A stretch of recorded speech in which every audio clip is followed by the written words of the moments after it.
التومليليه اللي محتلين. انا غنسالي لكم التعاليق. هذا النشيد الوطني المغربي وهذا النشيد الوطني الجزائري. غتقولوا لي ما النشيد عاوتاني جابوا الهضره. غادي نقول لك علاش حنا النشيد ديالنا كندوزو فيه دقيقه و40 ثانيه في الكلمات وكنكونوا دايرين هكا وكنقولوه كامل. وعلاش الكرغولي كيقول الكلمات ديال النشيد في 30 ثانيه بالعبار وهما تقريبا نفس الحجم وكاع نشيدهم طول منا. لحقاش اللي كتب النشيد كان عامل فرنسي ودار كارثه. كيوصلوا غير حد هنا وكيلقاو يا فرنسا قد مضى وقت العتاب وطويناه كما يطوى الكتاب. وحتى الجمله اللي تحتها فيها يا فرنسا. اش هاد العبث؟ اش هاد الاعتراف بالذل والتطبيع والاستعمار؟ كيفاش نشيد خاص بك كدوله كتجبد فيها اسم المستعمر من بعد ما دار فيك المزاجر والكوارث؟ هذا علاش ما كيقدروش يكملوه كيقولوا جوج سطور الولا وكيسكتوا في 30 ثانيه. وليكن في العلم ان النشيد الوطني الوحيد في العالم اللي باقي تحت وطأة الاستعمار هو النشيد الوطني الجزائري.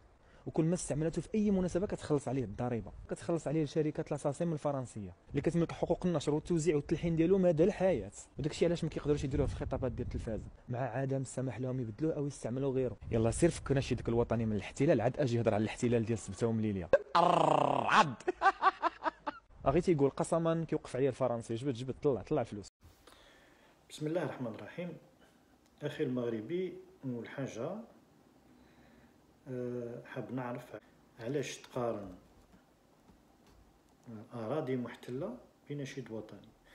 أنا نعرف كي تحب تقارن زهرة بزهرة، تقارن أراضي محتلة بأراضي محتلة، تقارن نشيد وطني بنشيد وطني. كنت تريد أن تقارن أراضي محتلة قارنها بأراضي محتلة أخرى. هناك أراضي محتلة في سبتة وليلة، قارنها بأراضي محتلة مثلا في فلسطين، أراضي محتلة في الصحراء الغربية. تريد أن تقارن النشيد الوطني الجزائري، قارنه بالنشيد الوطني المغربي، قارنه بالنشيد الوطني التونسي. ولكن ماشي باش تهرب من موضوع ما أو تتهرب من قضية ما وهي قضية سبتة والمليلة، تتهرب تقول لا احنا عندنا سبتة وليلة انتم عندكم نشيد وطني فيه كذا وكذا وكذا. انا اليوم مانيش راني راح ندافع الجزائر ولا راح نتهم المغرب ولا نهاجم المغرب، وانما راح ندافع على الحق. وانا راني ضد هذه الفتنة اللي ناضت بين الشعوب. هذه الفتنة اللي ناضت بالشعوب راه مؤشر خطير، مؤشر خطير اللي يعني الناس اللي راهي تخطط انا نظن لحقت الهدف تاعها. لأن إلا كان الشعوب دخلت في هذا السيستم هذا ودخلت في السب والشتم، معناتها 80% من المخطط اللي كانوا حابين يديروا راهم وصلوا ليه. وهذا نقدروا نديروه في برنامج آخر، ماهوش الموضوع تاعنا. الموضوع تاعنا هو الرد على هذا الفيديو اللي راه يتهم فيه بأن مؤلف النشيد الوطني الجزائري عميل فرنسي. إذن من القضية تاع سبتة ومليلية رحنا صوتينا لنشيد وطني الجزائري. أنا واش نقدر نقول لك يا أخي المغربي، أن الاستعمار ماهوش عيب في حد ذاته. العيب في أنك ما تقاومش ولا ما تحاولش تحرير هذا التراب. هذا هو العيب. وانا مانيش نتهم فيكم باللي ماكمش تحاولوا تحرير سبتة وليلة. يعني قلت لك فقط عندما تدرس قضيه، رانا ندرسوا قضيه سبتة وليلة، جاوب على سبتة وليلة، اعطيني معلومات. قال باللي احنا رفضنا حكم الذاتي مثلا، رفضنا حكم الذاتي بروبوزاتو إسبانيا، ولكن رفضنا لأن احنا بالنسبة لنا سبتة ومليلة هي أراضي مغربية. هذا موقف مشرف.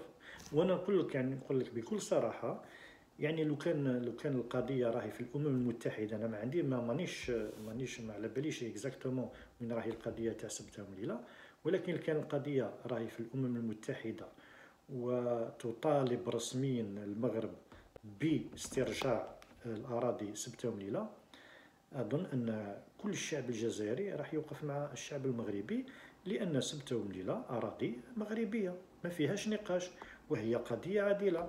وحتى الدولة الجزائرية لازم توقف مع الدولة المغربية، لأن من المبادئ تاع الدولة المعروفة بالدولة الجزائرية هي مساندة كل الشعوب ولا كل الشعوب المستعمرة، الجزائر معها. إذا كان سبتة ومليلة أراضي مغربية والمغرب تطالب بسبتة ومليلة، أظن أن الجزائر بمبادئها ستقف إلى جانب